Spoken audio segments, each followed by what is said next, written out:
L'électricité est une énergie créée par l'homme grâce à des centrales de production qui utilisent et transforment des sources d'énergie que l'on trouve à l'état naturel. L'avantage d'avoir un parc éolien en mer, c'est que le vent marin est plus fort et plus régulier. Les éoliennes en mer produisent donc plus d'énergie qu'à terre. Je m'appelle Marion et je travaille pour la société éolienne en mer Île-Dieu et de Noirmoutier. Nous allons installer 62 éoliennes à une quinzaine de kilomètres des côtes d'ici quelques années, puisque le projet a obtenu ses autorisations en fin d'année dernière, en octobre. Maintenant, on est dans une phase de recours administratif contre le projet qui devrait prendre environ 2 ans. Et donc, on compte commencer à installer les éoliennes en mer en 2022 pour un début d'exploitation du parc fin 2023. Alors, on va en mer parce que les vents sont plus forts en fait et plus intéressants pour produire de l'énergie. Ça nous permet de mettre des plus grosses machines que sur Terre aussi parce que l'impact visuel est beaucoup moins important étant donné qu'on est loin des côtes.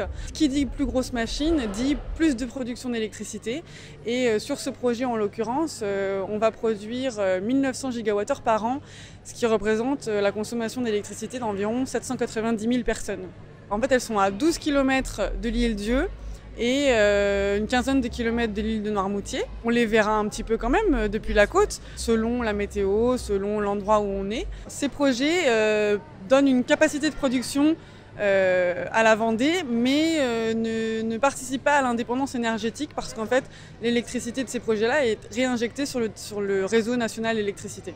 Pour ce qui concerne les projets éoliens en mer, actuellement on a 6 projets de ce type qui sont en cours de développement sur les côtes françaises. Et pour ce qui est des zones futures, c'est l'État qui détermine où se situeront les parcs, dans un processus de concertation avec l'ensemble des parties prenantes, les acteurs de la mer, les pêcheurs, les associations environnementales. Tout le monde se met autour de la table pour décider de l'endroit le plus propice sans venir imposer des contraintes aux activités déjà existantes ou à l'environnement. Le projet de parc éolien en mer des Îles-Dieu et de Noirmoutier va installer 62 éoliennes de ce type-là, à une autre échelle bien sûr. Ce sont des éoliennes installées sur des fondations de jaquettes.